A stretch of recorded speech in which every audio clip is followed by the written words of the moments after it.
오늘 본문 말씀은 아주 유명한 말씀입니다. 그래서 누가복음 11장 9절과 10절 보게 되면 이런 말씀이 있습니다. 구하라, 찾으라, 두드리라, 이런 말씀이 나옵니다. 구하고 찾고 두드리는 것. 그런데 무엇을 구하고 무엇을 찾고 또 무엇을 두드려야 되는지, 그 목적어라 그러죠. 무엇을 해야 되는지에 대한 그 내용이 자세하게 설명이 안 되어 있습니다. 그래서 이 9절과 10절에 나와 있는 구하고 찾고 두드리는 것과 관련하여서 이 내용이 무엇인지 알아보려면 그 본문 앞쪽에, 이 9절 앞쪽에 무엇이 있는지, 뒤쪽에 무엇이 있는지 좀 살펴볼 필요가 있습니다. 5절 말씀 보게 되면 이제 이렇게 시작하게 됩니다. 또 이러시되 너희 중에 누가 벗이 있는데 밤중에 그에 가서 말하기를, 이렇게 나오고요. 그리고 또 보게 되면 11절도 보게 되면 너희 중에 아버지 된 자로서 누가, 이럽니다. 너희 중에 누가. 그러니까 이 표현이 참 재밌는데, 너희 중에 누가 벗이 찾아왔는데 그냥 가만히 있고 그를 위해서 밤중에 온다 할지라도 그 사람을 대접하지 않겠느냐, 이런 부분으로 표현이 되어 있습니다. 이것은 우리 동양 문화권, 아시아권에서는 이러한 문화가, 손님 대접하는 문화가 있기 때문에 쉽게 이해가 되는 부분이 있습니다.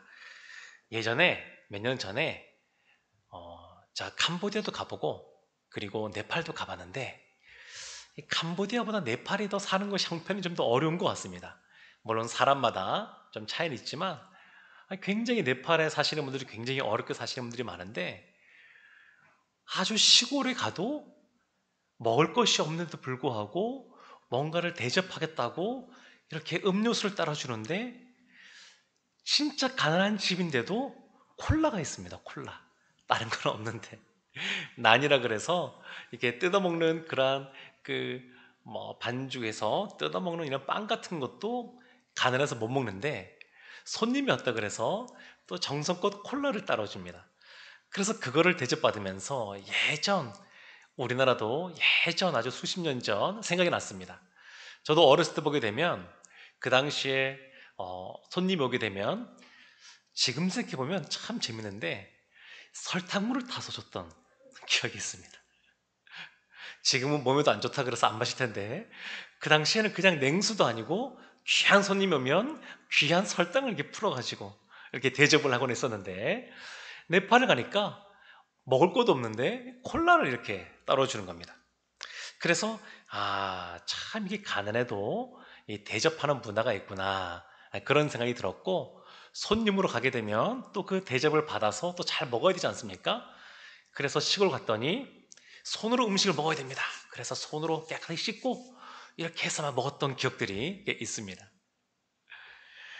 그런데 오늘 본문에 보게 되면 한 벗이 있는데 한 밤중에 찾아왔습니다.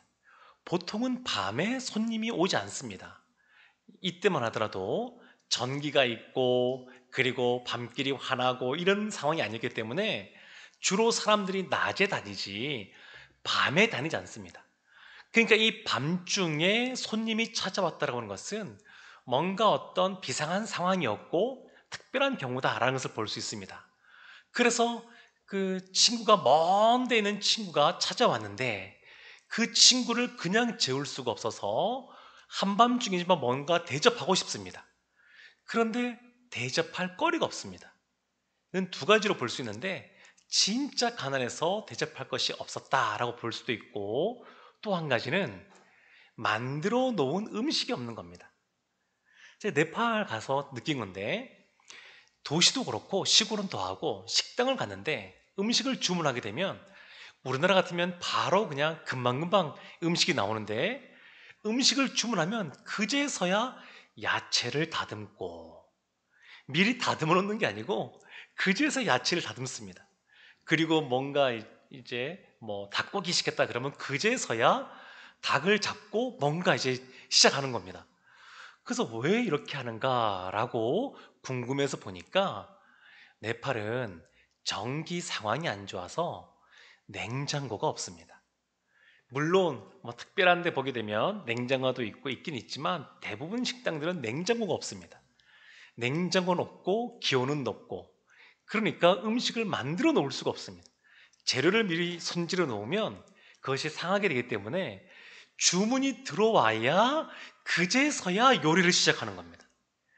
그래서 저도 기억을 더듬어 보니까 아주 어렸을 때 집에 냉장고가 없는 시절에 생각해 보니까 저희 어머니도 그랬던 것 같습니다.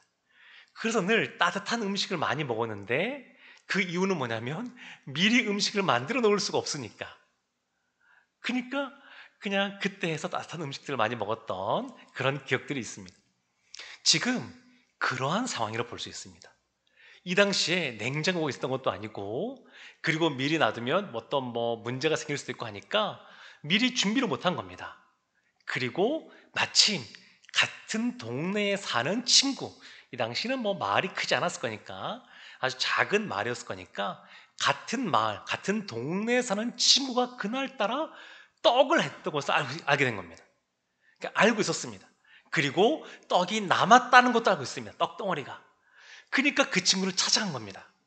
먼 동네 친구를 위해서 가까운 그 동네에 사는 친구를 찾아간 겁니다. 그래서 두드리는 거죠. 친구야, 친구야.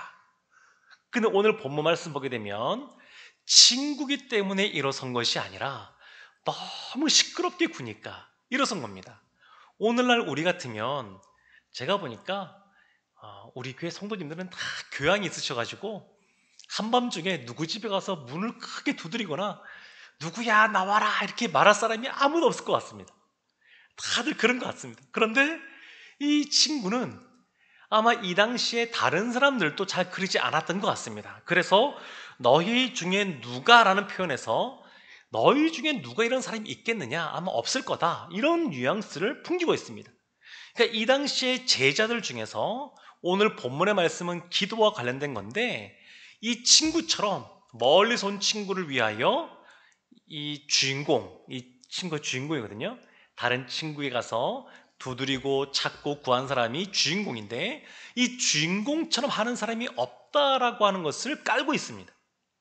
너희들에게, 제자들에게 기도를 가르쳐 주면서 너희들 중에 이 친구처럼 얼굴에 철판을 깔고 그리고 예의에 어긋나는 것을 알면서도 불구하고 진짜 멀리서 온 친구를 위하여 두드리고 찾고 구하는 이러한 사람이 없다고 하는 것을 깔고 지금 이야기하는 겁니다. 그걸 전제로 하고. 그래서 지금 이 친구가 그렇게 간청을 하게 되는데, 강청도 하게 되는데, 근데 이것 때문에 그 친구가, 동네 사는 친구가 일어서는 겁니다. 주인공을 위해서. 그 강청 때문에, 주인공 때문이 아니라 강청 때문에. 그런데 우리가 이것을 보게 되면 이런 생각을 할 수 있습니다. 우리가 기도해야 될 하나님도 이런 분인가 보다. 그래서 이렇게 강청해야 되는가 보다. 이렇게 생각할 수 있는데, 지금 주인공은 우리라고 볼 수 있는데, 나라고 볼 수 있는데, 지금 하나님은 동네 친구와는 다른 분이라는 것을 얘기하고 있습니다. 그래서 중요한 단어가 있는데 13절에 보면 나오는 단어입니다. 너희가 악할지라도 좋은 것을 자식에게 줄 줄 알거든 하물며. 이 하물며란 단어가 그래서 중요합니다. 하물며. 하나님은 어떤 분이신가?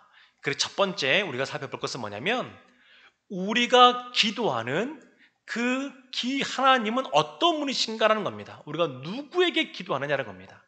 우리가 하나님께 기도하는데 그 하나님은 어떤 분이냐라는 것입니다.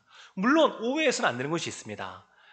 데살로니가 전서 5장에서 보게 되면 항상 기도하라 그랬습니다. 그래서 구하고 찾고 두드리는 기도가 필요합니다. 이것이 필요합니다. 이 기도를 안 하는 것이 아니라 하는 것이 필요합니다.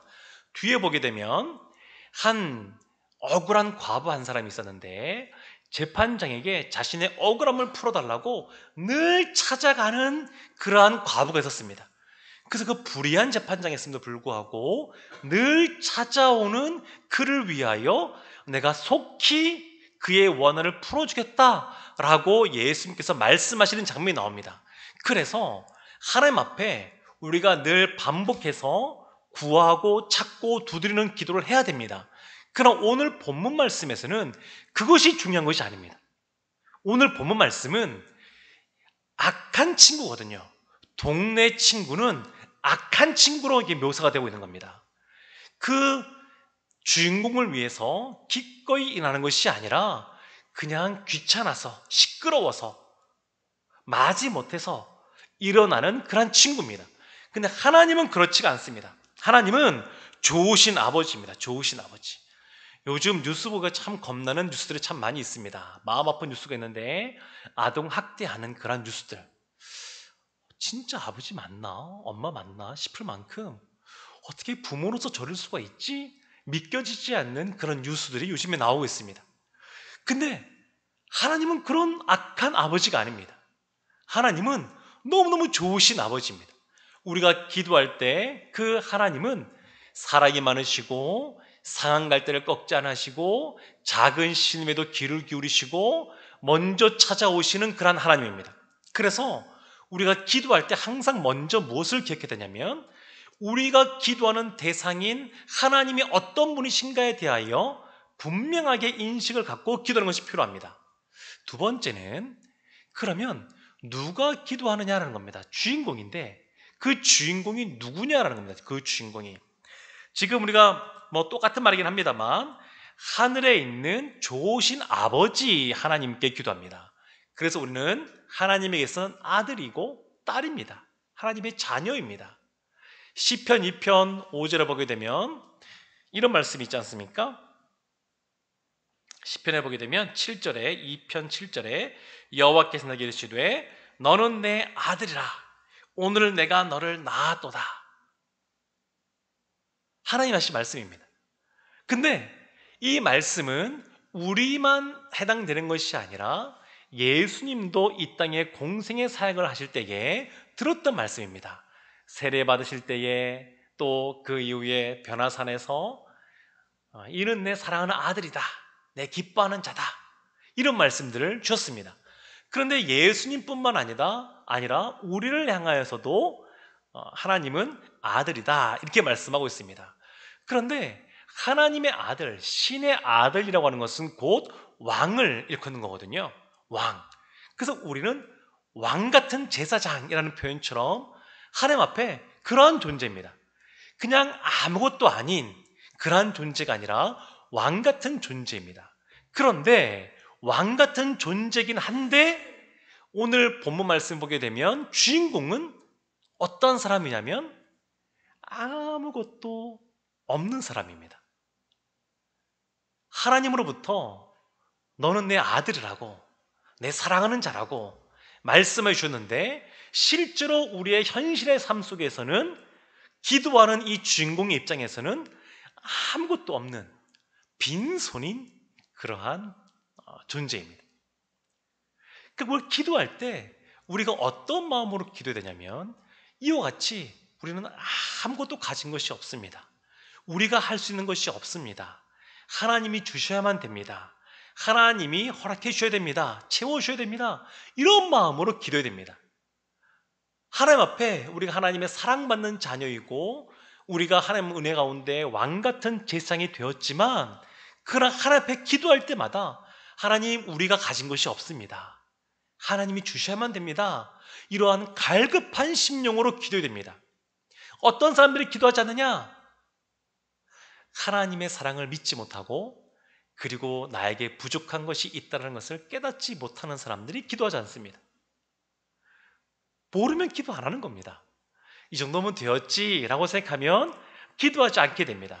그러나 여러 가지 의식주의 문제뿐만 아니라 실제적으로 영혼을 살아감에 있어서 하나님 나라의 확장과 관련하여서 그리고 우리가 북한 땅을 위하여서도 또 열방을 위하여서도 또 코라를 위해서도 기도해야 되는데 여기에 대해서 갈급한 마음, 긍휼히 여기는 마음, 이런 마음이 있어야 기도하는 겁니다. 그래서 늘 우리는 빈손이라는 것을 기억해야 됩니다. 우리는 빈손.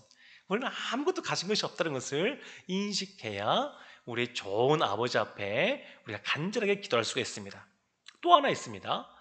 지금 이 주인공이 기도하는데 누구를 위해서 기도하느냐라는 것입니다.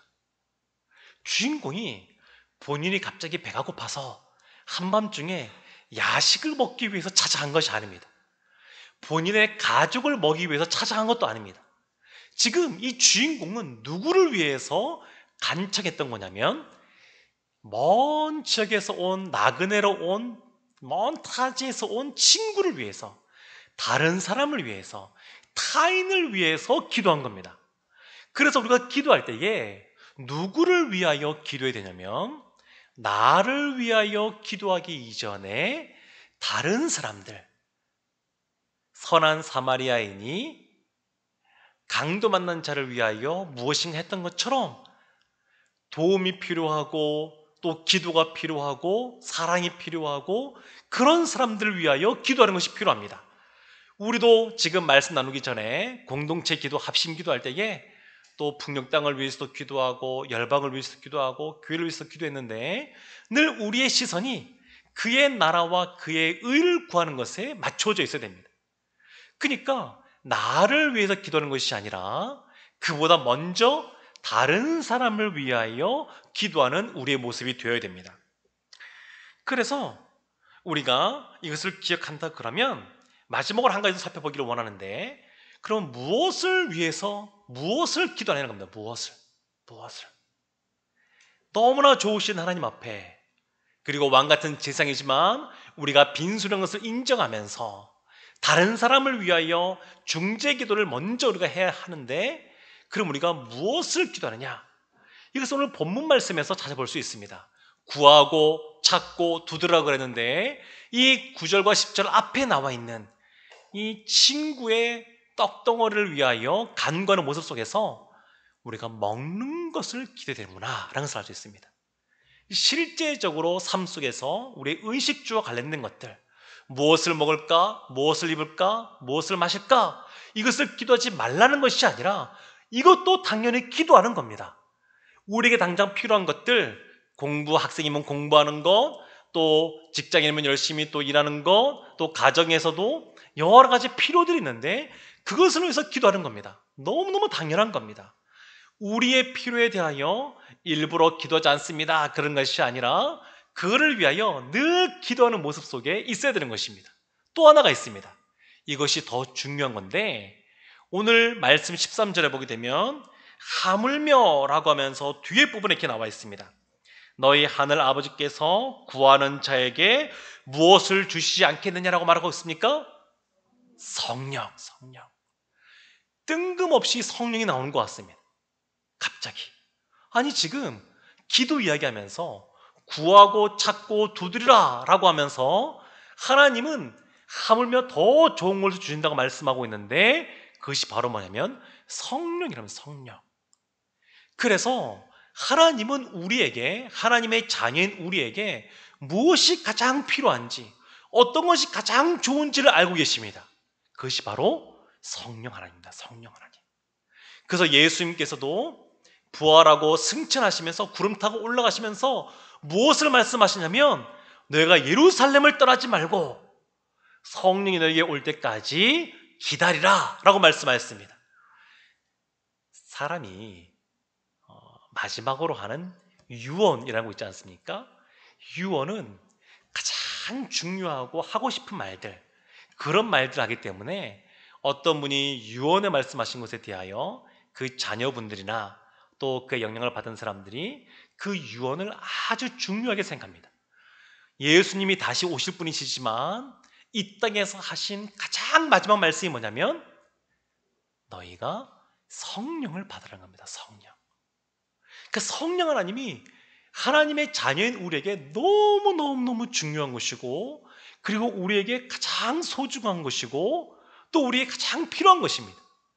그래서 우리가 늘 성령의 충만함을 위해서 기도해야 됩니다. 사도행전 1장 8절 보게 되면 오직 성령이 너에게 임하시면 무엇을 받는다고 했는지 기억나십니까? 권능을 받는다. 권능. 그러면 권능을 받은 사람들이 사도행전을 보게 되면 제자들의 모습이 나타나는데, 그 제자들이 어떻게 살아갔냐면 권능을 받아서 이전과는 다르게 담대하게 거침없이 목숨을 내어놓고 복음을 증거하는 삶을 살게 됩니다.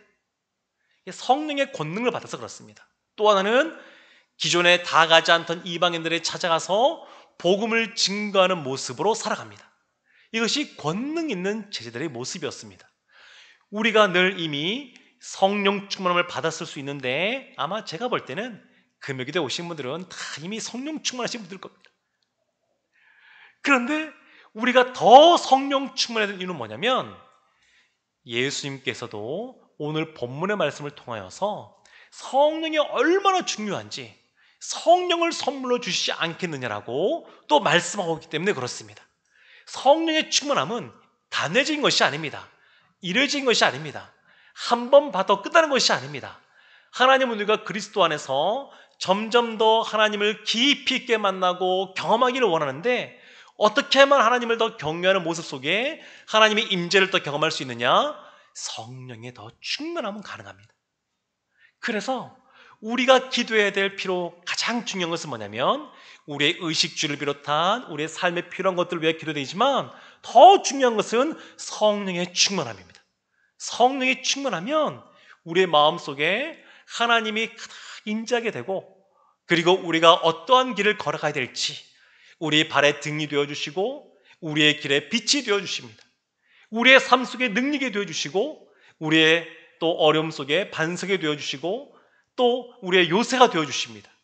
사랑하는 성도 여러분, 이 밤에 기도할 때에 너무나 좋으신 아버지 앞에 우리가 왕같은 제사장이지만 하나님 앞에 두 손을 벌리고 채워달라고 우리가 기도했으면 좋겠습니다. 하나님의 나라와 하나님의 의를 위하여 다른 사람들을 위해 기도했으면 좋겠고 무엇보다 성령의 충만함을 위해서 기도했으면 좋겠습니다. 그러면 하나님이 우리 가운데 이전에 경험하지 못했던 더 놀라운 성령의 충만함을 허락하실 줄로 믿습니다. 아멘. 우리 시간 찬양하고 우리